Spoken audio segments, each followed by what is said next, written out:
What's going on, ladies and gentlemen? Talisman is bringing you another exciting video for you to watch. Hans and Franz, they're back. They're in the JU-87G1 this time, and they are operating in the Battle of the Bulge in a realistic battle. Well, as you can see, they've been faring very well. They've been up promoted a couple times, and now they have the newest variant, the one with the two 37mm ground attack aircraft. With, unfortunately, only 12 shots, so total 24 on board. So, you gotta make your shots count. But anyway, folks, let's get back on to what we're doing. We'll let the footage play in the background. Dev server's now up. We have a new developer server. It's the 1.47.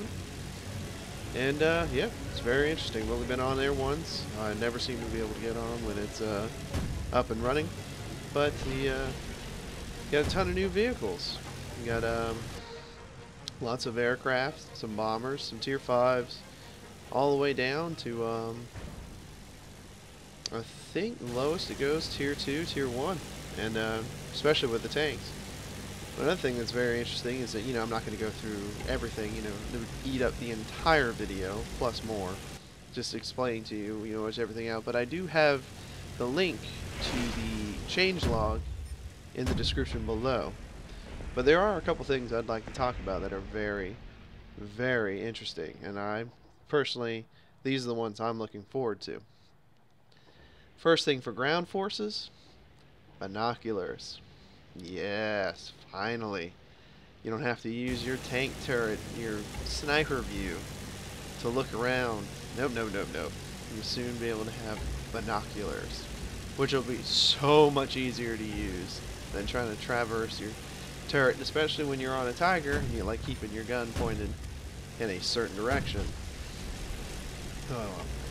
Next is the driver view. Yep, that means from what they said for ground forces, that the driver view, to me it seems like you're going to be either seeing through the prisms, or it's going to be similar to other video games where you're just simply staring at a rectangular hole in a sheet of metal that happens to be plastered to the front of your face. Now that'll be interesting if you're going to be stuck to that view during simulator, or you're still going to be in the commander's cupola up on the top of the turret, or somewhere around that area, because I know not all tanks' turrets line up to where they put your camera viewpoint, but hey, beta's a beta, no excuse, but hey, Gaijin. One other thing I like right here, it's a double-edged sword, but contrails. Aircraft will be, I'm not sure, they didn't say anything specifically about which altitude it's really going to start, but they, from what it says, what I took out of it is that at high altitudes, you're going to see contrails like you do when you see, commercial airliners go overhead.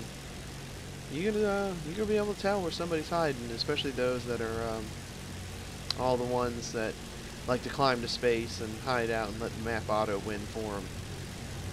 Oh well. Well, here we go. Shot up a couple of tanks, but now we're RTBing. I've cut out a lot of the boring parts. You guys really don't need to watch the 5 minutes flying back, but I like to add the landing sequences so I can say, prove, hey, I can land this bird. Turn it around, get it back into the fight for all you naysayers out there.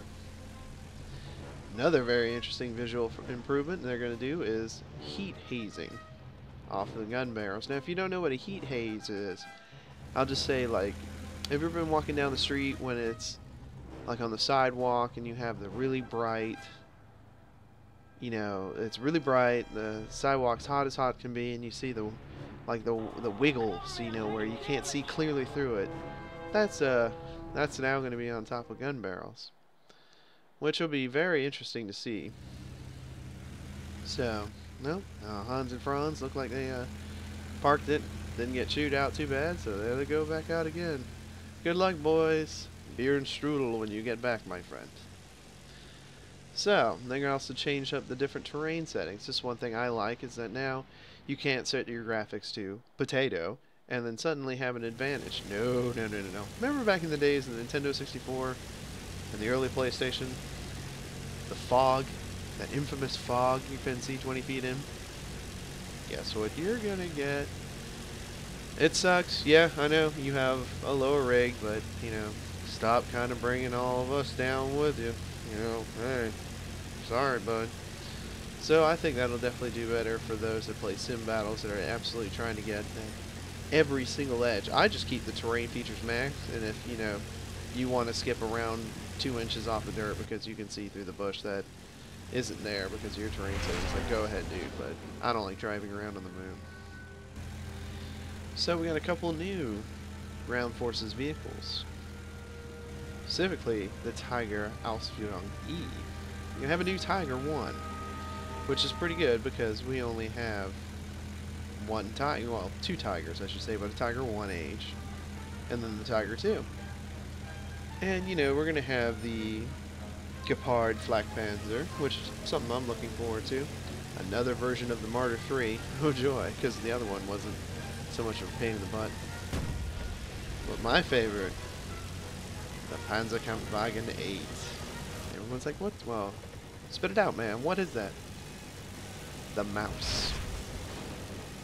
The largest super heavy tank ever built is finally going to make its way to War Thunder. I've looked at it. I've looked at the armor. I'm just going to love it just for the simple fact it's going to be, you know, near and dear to my heart. It's the Mouse. You know, I don't care if it sucks or not. I'm still going to like it. It's going to be at tier 5 though, so hopefully it does. So, Soviets also get a couple of new tanks. You get a new T-28. It'll be good for them. T-28E Echo. They get the T-126. Wasn't too familiar with that. I didn't get to see it before the server shut down. I was too busy staring at all the new shinies. A T-54 and yeah, T-54 1949 variant. So, and also when you guys be careful going through the changelog, you'll see that there's multiple flight model updates. One thing, I should have said this in the very beginning. One thing that's always going to be, that's going to excite me is you're able to open your canopy in certain aircraft. So when you're taxiing down the runway or landing, you're able to slide the canopy back, and hopefully, you know, with the look around button, so you can, you know, kind of stick your head to the side to see clearer around your entire windshield. And also going with that, you know, cockpits are getting a lot of love. They're getting some lighting, so that'll make it make it nice and easy for those very rare, you know, dawn or dusk or, you know, quote unquote night battles. Take it. Oh, had to pull up. So that'll be very interesting to see, you know, lighting in cockpits, so you'll be able to read your instruments during, you know, any certain part. And last and least, so I wanted to talk about in the new patch that's with you coming out soon is new changes in the maps. They're finally going to start ironing out a few wrinkles. Oh, right in the sides. They're going to iron out a few wrinkles and you know, pretty much make it to where on certain maps, such as Kuban and everything else, you know, the enemy doesn't have absolute clear sight. Oh, I was so proud of that one. 2 in a row and 1 strike. Professional. And, you know, just trying to make it, you know, a lot more fair. Of course, ground forces is a lot newer than War Thunder Air Forces, and it's definitely a lot of different things you need to think about before you know, try to change up the maps and everything else. But I can tell you honestly, I've been getting real frustrated with this game. I was surprised that I actually had this match. As you can tell, this is realistic, and I'm not being molested by enemy fighters at all. I never saw a single enemy the entire match, which I find very strange, because usually they come straight through here on their way over to attack us if you're playing the Germany side. And I didn't see a single one. They must have went around the other way. And it's usually, you know, 50-50 which way the enemy goes. Sometimes I've went through and never seen a single soul, such as this one, and then other times you see everyone and their mother, and you just can't get a single thing done, and just frustrated that you spent the last 5-10 minutes sitting in a queue and waiting just to provide somebody else with a free kill. It's just, I don't know. I really like this aircraft though, because if you keep some ammunition on board, and you slow them down enough, and they start turning with you, and you get them right in your sights, those 37 millimeters burst them wide open. Alright folks, that's all for this episode. Talus Grim, out.